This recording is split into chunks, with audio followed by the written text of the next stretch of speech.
Welcome to the Billy Hufsey podcast. Real excited today. I have a guy that I knew a long, long time ago. Our paths is crossed politically, but obviously he took it to the next level. Mr. Tom Patton. I mean, you've done so much. Is it senator or is it representative? You've done it all. We're back in the Senate. Yeah, it's our 23rd year. We did the House first, and we were asked to run by the Senate. They said, "Why don't you come over here?" We did that for the full 8 years. Term limits then put us back in the House again for the full 8 years. And once again, the Senate said, "Would you consider running again?" Because we're from Cuyahoga County, and all due respects to all political parties, it's not really a very favorable Republican county. Correct. And matter of fact, I'm the longest serving Republican from the county in the State House. I don't know if that's good or bad, but the voters have been very kind, and we're able to go down there and affect, a lot of good legislation, a lot of good stuff that we've done. I look back and people say, "What's your favorite bills?" There's, it's like, "What's your favorite kids?" Yeah, So, right on. but it's just, it's been a lot more fun and enjoyable, but yet it seems like it put time. The time is, I don't know. It's gone by so quickly. I don't know if in political years that the days just stream into weeks and months and years, and you wake up and suddenly you're like, "Wait a minute, it's been 8 years, or is this this 2 year?" We go by General Assembly, so we just did a budget for this, which is my 12th General Assembly, which means it's the 12th budget that we participated in. And like any budget, there's some good to some bad, and if you vote no to a budget because there's a couple of things you don't like, well, then your opponents criticize you for the stuff you should have voted for, which is good stuff. So, we voted for the budget, but there were some things I would have rather not seen in there. But that's the body politic. That's politics. You said that they're kind. They're kind because you do a great job. And you remind me of, I'm going to go back old school with you, of like a Gary Suedonik, from the standpoint that he worked and worked and worked, and you never stopped working. I had to pull you out of a meeting to get you here today. But, you're a great, in my opinion, you're a statesman. You do your job. You work hard. It's not easy. And then we'll talk about it a little later about the bills and so on and so forth. But let's talk about how you got into this. But what did you do before that? You were Yeah, I still, my brother Terry, I was married young, and I have 6 children. I used to joke they're all boys except 5. That's how you brag about the 5 daughters. And tragically, my only son, Tommy, was a policeman that we lost in the line of duty. It's already been 15 years. His little 7-month-old daughter is now going on her 16th birthday this summer. And but all told, with 10 grandkids. And but I lost my wife at 29, and so I've always joked that my daughters did a good job raising their dad. Yeah. And they're all very successful in their careers. I got the attorney, the pharmacist, the PhD, the head of the English department at our high school, and so I was just enormously proud of my family. And I come from a big West Side Irish Catholic family to begin with, so you got more cousins than China's got rice, and that's a good thing. I always joke that on election day, tell the relatives, I'll go out and vote and take a friend, and that kind of helps.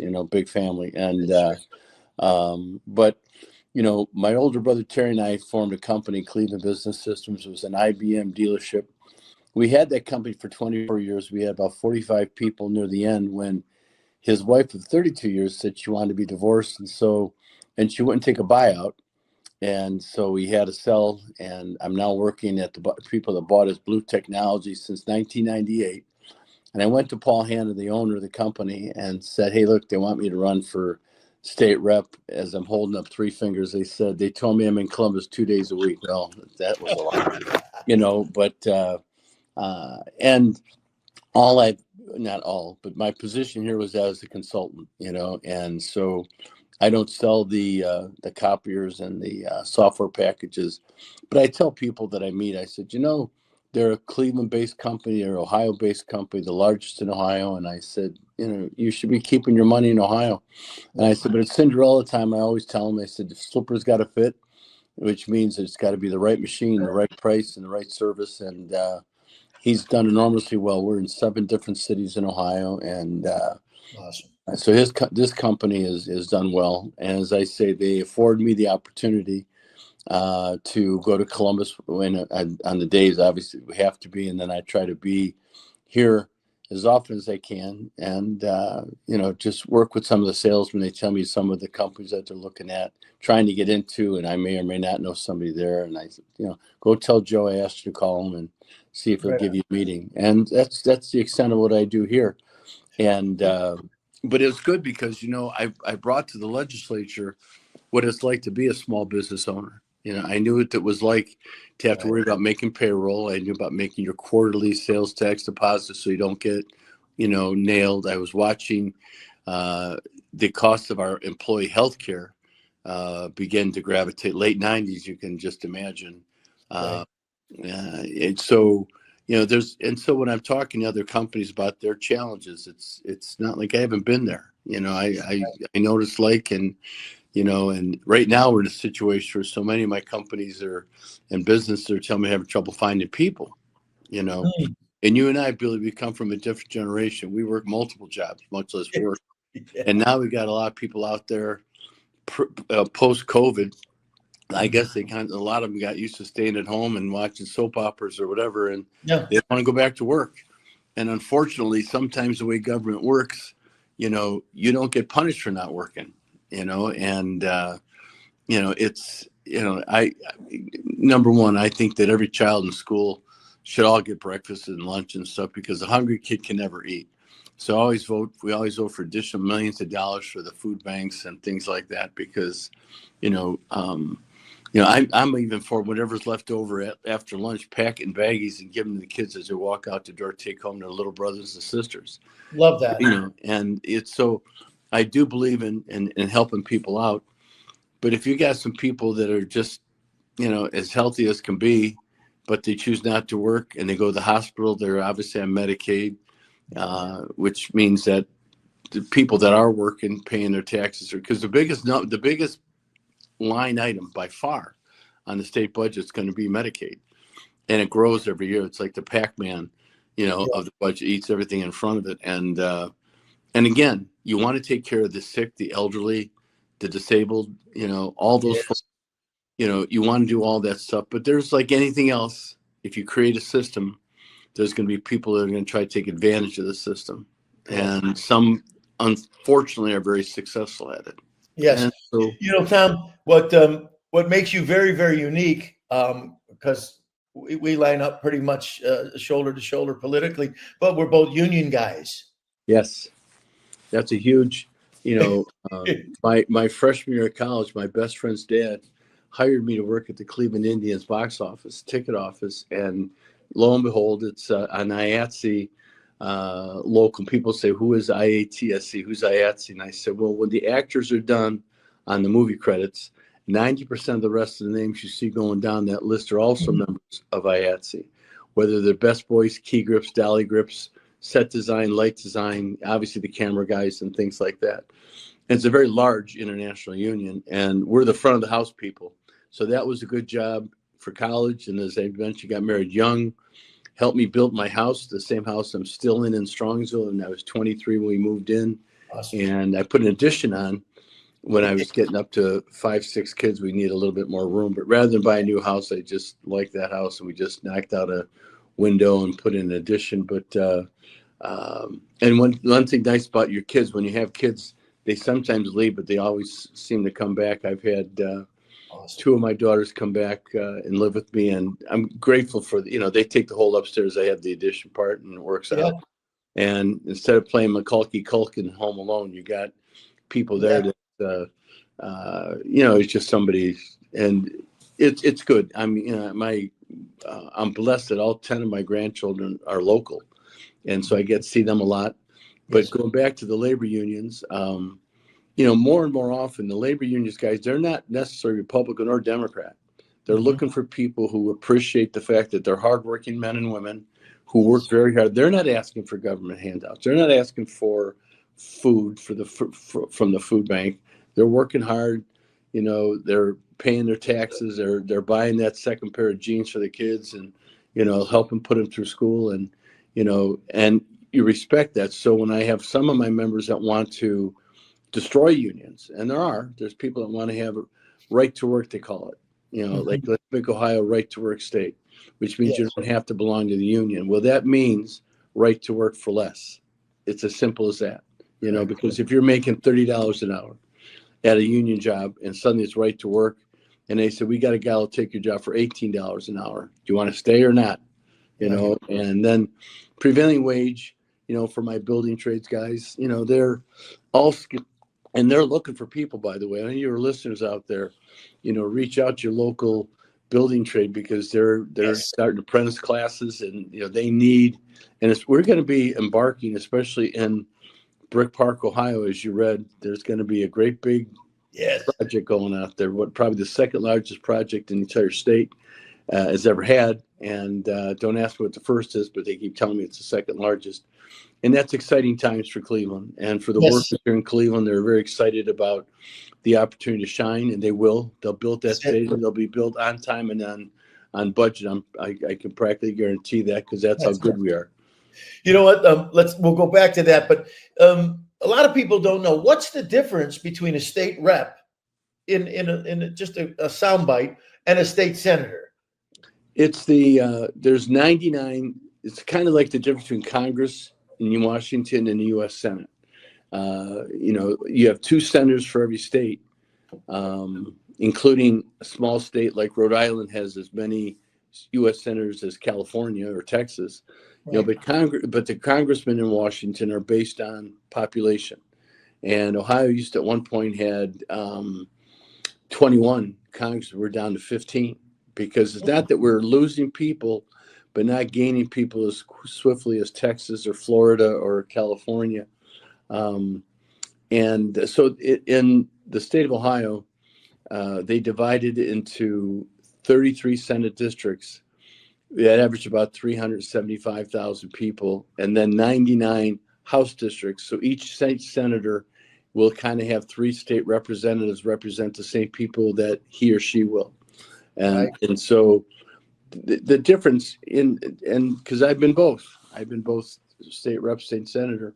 When there's 99 people, especially in the era of term limits, I think this year was like 27 new state reps. And, they're all coming in the door. And, for the most part, the smarter ones kind of sit back and try to learn a little bit. Correct. That was kind of like my mantra. I said, well, I got, 2 ears and 1 mouth, so kind of shut up and listen. And I did. And it was very beneficial. We have a guy that's there now. It seems like he drops a bill every week. And the one bill that he dropped was, House Bill 335 that was going to do away with the 10 mil floor that all the cities get. Well, that pays for your police and fire department. That pays for an awful lot of city stuff. And it'll save the homeowner a few bucks in their property taxes, but they won't have any police and fire. Right. And so, my phone rang off the hook, not by any of the individuals because they didn't see the effect of it, but all the mayors, all the finance directors were calling and saying, you know what this bill would do? I said, yes, I know what the bill will do. It got introduced in the House. And for a bill to pass real quickly, it's got to be introduced. You could draft it. They'll give you a bill number, assign it to a committee, and you got to get at least 1 hearing on every bill. Right. And then if it's got any kind of movement, you'll get a proponent testimony and opponent testimony. It's very difficult actually to pass the bill. But then once you pass it through one of the other chambers, you can start at either one. And then after you pass it out of your committee, then it goes to the floor. You got to get the majority of the floor to vote for it. Then it goes to the other chamber, and the whole process starts all over again. And when it's done, and if it's similar and it's the same bill, then it gets agreed to, goes to the governor. I just had a bill a couple of weeks ago that passed ticket quotas for police officers. Both the FOP and the OPBA came to me and said, Tom, we have certain bad actor police chiefs or mayors that are forcing our people to have a ticket quota. I think the public's always suspected that some of these guys are writing tickets to keep up with the quota. And we'd rather have our police officers and first responding, troopers, whatever, responding. If they see somebody speed, do something right, absolutely give them a ticket. Give them 3, if they deserve it. But if it's 11:30 and your shift's over at noon or at midnight rather, and you're 3 tickets short, you got to go find some stop sign that everybody rolls and write 3 quick tickets so you can make your 10 ticket a night quota. And it does happen. So now we have a bill that's been signed by the governor. It just came into law. It'll actually go into law. He's just signed it, so it'll go into law in 90 days. But if an officer is being approached, it has to do it. He can contact the attorney general, and the attorney general will investigate. And if they find that to be the case, then the necessary steps will be taken. But that was an idea. Again, all the good ideas for bills, Billy, come to me from somebody else. This case, it was the FOP and the OPBA, and I was glad to do it. But and as I tell people, you don't want bills to be done willy-nilly. You'd rather bills to be done thoughtful. And, my experience is that the House comes up with a lot of kind of crazy bills. The Senate is usually people that I affectionately call house trained, kind of like a dog is house trained. We're kind of house trained. Right. And so you kind of know, no, that's not going to work. But, the thing that's kind of bad about term limits, and that is ever going to change, is the institutional memory. I am the unicorn. I'm the guy that's been there. And there's a few of us, like 3 total, and that have been there for more than a dozen years. And it's they might want to come up with an idea for a bill. You could say, well, you know what? In 2005 they tried that. In 2016, the voters, came back and said no. They did a referendum on it, for God's sake. So you don't want to try that again, because we know what the voters think about it. And I always try to remind them, never confuse activity for accomplishment. You could do a lot of bills, but if you don't pass any of them, what have you really done except waste a lot of time? Let me ask you this here. What bill are you most proud of that you brought? Actually, I don't even hesitate on this one. I fought for firefighter presumptive cancer for 10 years, introduced at 5 different general assemblies.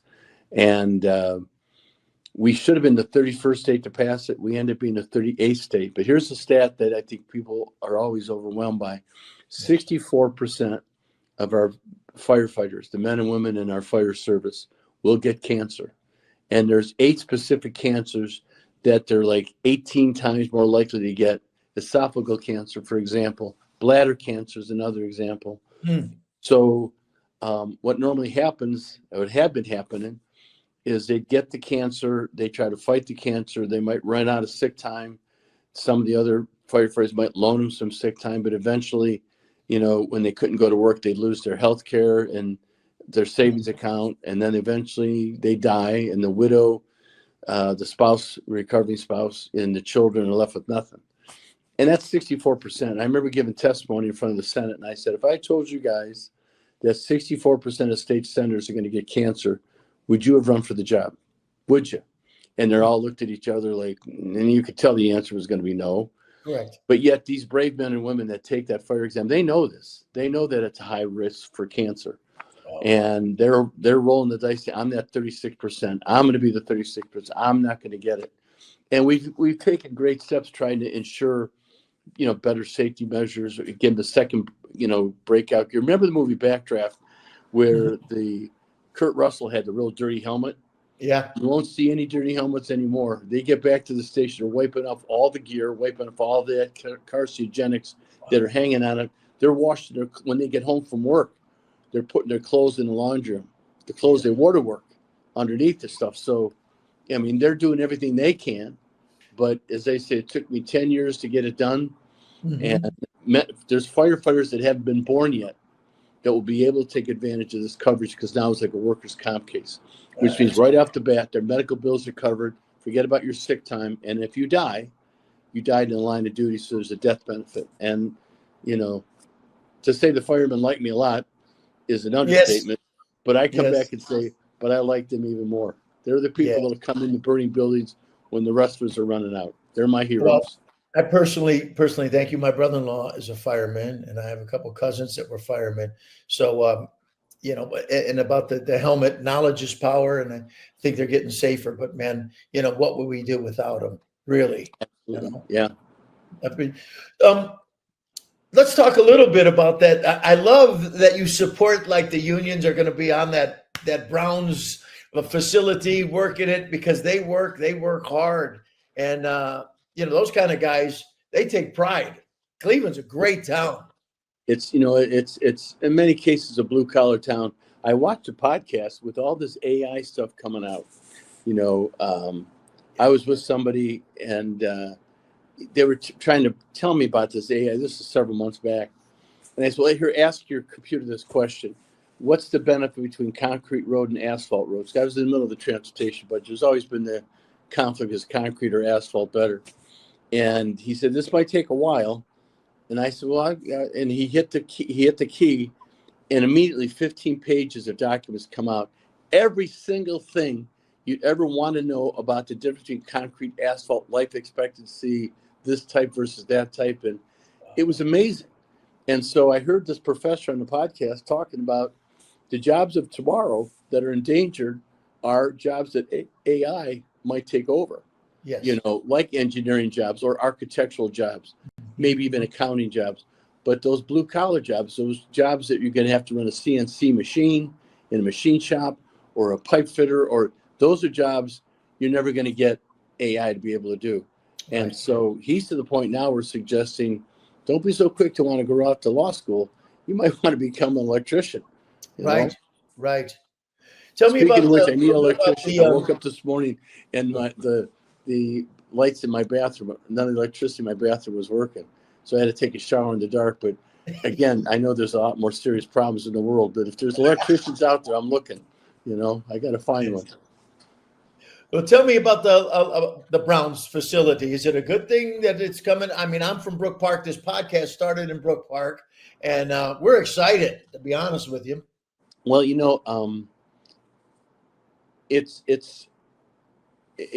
could look at it two ways. Obviously, for somebody to get something, somebody has to lose something. Mm-hmm. And the city of Cleveland, I tried to explain to Mayor Bibb, the mayor, I said, this is the opportunity for you to redefine what the lakefront looks like. You wanted the Browns to stay. They're not going to stay. They got 4 years to play out their lease, and they will. But then after that, we've talked about lakefront development since Moby Dick was a minnow. I mean, everybody's talked about that since you and I were teenagers. Have been talking about that. Yes. And so I said, this will give you an opportunity to redevelop it, because somebody pointed out to me, when you've been to Chicago, everybody seems to stop at Navy Pier. They're in Chicago. Everybody's got to go to Navy Pier when they're there. Right. And they got several boats that are going out all the time, taking the people for rides and stuff all along the coast. But you take a look at our North Coast, and we got 10 games a year. Right. 10 days a year. Navy Pier is open, including Christmas Day, 365 days a year, this guy told me. So even if they're not, but it's still open almost every day. And we're open for business down at the lakefront 10 days a year. And you can't count on the traffic at Brook Lakefront Airport, because it's only a few planes a day that utilize that. It's an utter, complete waste of real estate. And at one point, the Haslam family, that's now going to Brook Park, had come up with a plan for the lakefront. And I think they're still willing to participate in lakefront development, but not necessarily as, with the stadium attached to it, right. And it's something probably we should have relooked at back when we were anxious to replace the old Browns with the new Browns. And that's quick. And I think the NFL had something to do with, they liked the idea of the lakefront stadium. And, you could give, 100 good reasons, 100 bad reasons. People I've talked to this week that said, well, I believe football should be played outside. Football should be played in the elements. And we've all been at Brown Stadium when it's been below zero, or it's snowing or raining, and I remember Leroy Kelly as running back, because he seemed like he did really well running in the mud where other guys were slipping. He just had better traction. Yeah. It was more balanced, whatever. But, if this is something that can get a lot more business and attraction, we'd never be able to have a Big Ten championship game at downtown Brown Stadium, but we could have one in the Brook Park Dome. We might have an NCAA Final Four in the Dome. We would never have that outside at the stadium. So there's a lot of potential, and I give the Haslam family a lot of credit. When people say the $600 million that the state is loaning, make sure people know that we're loaning it. And yes, we're taking it from the unclaimed funds. We have $4.8 billion in unclaimed funds. This is money that people have died, insurance policies that, they already got cashed in on. And their money will always be available. Nobody's ever going to come back and say, hey, I found out my aunt 25 years ago left me this policy. We'll have the money for it. We took 1.7 out of 4.8. There's between 100 and 200 million a year that's added to that. Mm-hmm. And the fund that we created was 1.7 billion. The Brown 600 million in 4 quarterly crunches. They have 4 benchmarks to make with their incremental tax. Now, what's an incremental tax? The hotels or the shops or the other buildings and businesses, restaurants, they're going to build that 1.2 additional build out around the stadium. That's all brand new taxes we never had. That's right. And they seem to believe that there'll be enough of those taxes, plus parking taxes and other things that they'll be able to send, that will be able to pay back the 150, 150, 150, 150. Right. And to show their confidence in that, they've given the state $100 million put in escrow to help towards one of those 4 tranches. If they fall short in any of those tranches, there's going to be $100 million of their money. And they are putting the first $1 billion too. We're putting the state in a loan of $600 million, but it's, it's not, and as I say, the House had an idea to show, no disrespect to the House, but they wanted to sell bonds, $600 million worth of bonds. But 25 years later, when you pay the bonds back, you're also paying $410 million in interest. Right. So they had said, this is how we're going to pay the $600 million back. My question is, what about the 410? This doesn't cost the taxpayers anything. The unclaimed money will always be there if, but it puts an asset, it's money that's sitting there doing nothing. It gives us an opportunity to do some economic development while retaining that money coming back. Right on. Right on. So Yeah. I think it was a very, and it's not the first time, by the way, it's not the first time we've used unclaimed tax. As a matter of fact, Cuyahoga County, as a county in 2018, they balanced their budget utilizing their unclaimed funds. So there's a word for it that I can never butcher. It's something called like encroachment or something like that. And so, but there's a legal term for it. And but I think when it's all said and done, people will get used to the idea, even old timers like me, that there's a different way to watch a football game in 70-degree controlled heat, when it's blowing cold outside. And, it's important, because we know what it's like to lose a team. And like I tell some of the detractors, I said, the Browns are only obligated to be in Cleveland in 2028. And we lost the Browns once. Yes. And so the Haslam family never even inferred that they're even thinking about moving. But if we continue to show them a lack of interest, nothing keeps them here after 2028. Right. It's not a public utility. Right. They can pick up and go once their lease, has been exercised. And so, it's, obviously we wish the team would perform better. It's easier to fight for economic development for a team that's done better. They've had a couple good years, and hopefully, patience is a virtue. Yes. So we'll see what happens. But it's good for Brook Park. Brook Park Yes. took a big hit, as you know, from growing up in that area. And as I know, that Ford plant, that Ford plant was the lifeblood. At one point, there was over 20-some thousand people working at that plant. And I always thought that if that foundry ever goes, we might as well turn the lights off in Cleveland, because that's how vital I thought it was. But this goes to show anything or anybody can be replaced. Just around the corner. Just around Right? the corner. Yeah, I'm excited. Without getting too deep into it, mixed use, the restaurants, you got conventions. Conventions, I lived in Vegas for years as well. That town is predicated on just conventions. Oh, sure. So, and then there's so many things. You get good restaurants. We're just, you and I might just go there because we like a restaurant. The football game isn't there. We can't. We're going to enjoy it. That's right. I do. I really think. I'm not such a good cook, so I make reservations. That's what I make. You're good at reservations. That's good at that. Although every once in a while I could squeal a little bit. But one of my daughters to invite me to dinner, so that's the advantage of having 5 daughters. Let me ask you one last question. First of all, you're awesome, and to the people out there, I met Mr. Patton, Senator Patton, because I was going to run for his office. And it was going to be, there was probably about 8 people. I'm going to throw names. Senator Finan, I met with him, and Householder, and I was really, really, really excited about it, to be honest with you. They were excited about you. They were excited about you. You were the guy they wanted. Yes. Yeah. And got me here. I got sick So we dropped out, and I Senator still wasn't Patton. the guy. Even after you dropped out the favorite, the Republican Party endorsed one guy. The two newspapers, Plain Dealer and Sun newspaper, endorsed the second guy. You know, all I had was the ability to go door to door and knock on doors. And as a salesman, the only thing different, I was selling me, you know, at the Yeah, doors. And we surprised everybody because nobody expected us to win. And now we win the primary. We won the primary. I think it was like 47-31.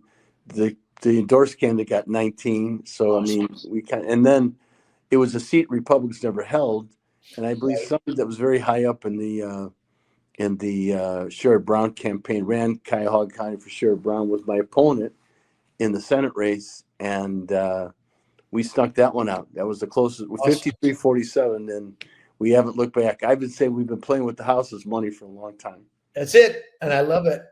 But it could be you. This could have been you. Yes, sir. But it's God how has. life, I'm sorry. that's how the Lord works. He's got a plan for all of us. Yes, sir. Just a personal question. When I went down there, they interviewed me. All the senators, they were there, and I remember Senator Finan asked me. That's why I asked you. You're a union guy. He goes, "Well, Billy, you're in unions. You're a union guy. You got to tell the truth." Yes, I am. I'm from Brook Park, Ohio. We work hard there, and I was proud of that. And I was the guy that they had picked, and then when it was opened up again, I didn't know that you had that stiff competition. Very proud of you. But you know what? You are such a good person, and you're so passionate about what you do. I'm not going to put your heels to the wall, but I want you to stay in politics and keep doing the good things that you do. And we don't know where you're going to end up because you have all the abilities to go wherever you want. So I'm just going to reach out and say, hey, listen, anything I could do for you, I'm here for you because you're awesome, dude. Over all these years, and I'm glad you were able to take care of your health concerns. And I love this idea, your podcast, and I think it's great. I also want to give a shout out to our Brook Park Mayor, Ed Orcutt. I should have mentioned. Yes. He's going to take advantage of, I think, this and another program, this Blue Abyss, this thing that's got something to do with NASA. We didn't even touch on that, but it's another. He's got a lot of great ideas. I really enjoy working this Democratic mayor, and but he is endorsed this Republican senator, and a lot of my Democrat mayors endorse me because, it might be a Democratic county, but the state house is a Republican state house. Yes. The governor and the Senate is majority Republican, the House is majority, all the state office holders, all but one seat on the Supreme Court. Ohio's, instead of a purple state, we pretty much overnight become a red state, which means that is the Republican, it's kind of like you're able to come back and do things for your, and I look at Cuyahoga County candidly as my district, not just that part of Cuyahoga County. There's a couple other Democrat senators in the county. But I know I could do things that they can't, and I know that I have access to funds that they might not necessarily have. And so, we don't necessarily draw the lines as, okay, I stop here, I stop there. But again, it's been the most. And I don't want to even say the word enjoyable. It's just a thing I've been most proud of, this aspect of my life. My father, who flew B-24s, came home, became a Cleveland police, was the finest man I've known. The worst thing I could say about my father, Johnny Patton, the finest man I've known, is he was just barely good enough for my mother. So how lucky was I? How lucky was I? I love that. So I have usually lived my life by a WWBJD. What would Big John do? I love that. And I make a lot of my decisions based on, I kind of think about it for a while, and then I just, all right, what would Big John do? And if I do it that way, and follow his. Right. Yes, sir. Well, you know what? When I was bringing on, I have a crew that works in the back, but it was really funny. I got Ty that you met. He's in Washington State. I got people from San Diego that work backstage. But this one little doll face works for me, and you happen to know her. I'm gonna bring her on. I said, "Wait a minute. You know, Mr. Patton?" She goes, "Yeah, I know." Okay, so we're going to see how that works out. I'm going to bring her on. Do you know that girl there? Oh my God, yes. How are you? Hi, how My are you? goodness. Great to How are see you. you? Hey, if I was doing any better, I'd be Billy. You know, Oh gosh. it's great to see you with all those monitors in the background. Oh Yeah, yeah, it's very professional here. I'd say so. that's awesome. Yeah, she said that she was a fan of Mr. Patton and her mom, and she went to a couple. What did you go? A couple doings, maybe fundraisers. Absolutely. Yeah, so when I first met Mr. Patton, I wasn't quite old enough to know what a politician was, so I just knew him as my neighbor Patton. And so he was someone that I grew up with. He would buy Girl Scout cookies from me, and when I grew up in the Girl Scouts, I would do volunteer work, and just as a testimony to his, like, who he is as a person, when I would do something, he would always make very generous personal donations. And so it always meant the world to me, just knowing that you were there, and even when you weren't talking about it and you weren't running for office, like, you were there for your people and helping when you could. You're so kind. Thank you. Thank you.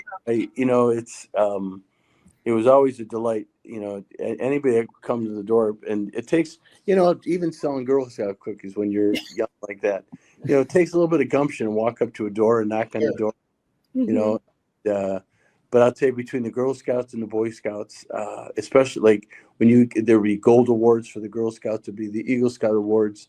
I've been over 1,000 of them, because if they make it, it's on a Sunday afternoon, and I'll take that 2 hours, because it's only like 2 or 3% of kids that get into scouting that will attain those high levels like that. And but it's also, I've been doing this so long. Sometimes I'll knock on doors and say, "Hi, I'm Tom Patton." They'll say, "Hi, Mr. Patton. I haven't seen you since my Eagle Scout 18 years ago," or something like that. And that does age a little bit. But this is all my hair, and it's not as dark as it used to be. Right on. But again, Billy, we were darker in the day, right? Yes, sir. Yes. And you've always had a good tan. I've got this other complexion. We have to stay out of the sun. So look at all the money we save, But no, we spend money on sunscreen. That should be a tax deduction for the Irish. Okay. Well, I'd like to thank you so much. I hope to see you soon. Mr. Patton, or Senator Patton, is got 3 more years, and we don't know where he's going to end up. Even people that are not in his district, he conveyed that he crosses those lines. It's about Ohio, and we really appreciate that. We really appreciate Mr. Patton, and Billy Hufsey Podcast signing out.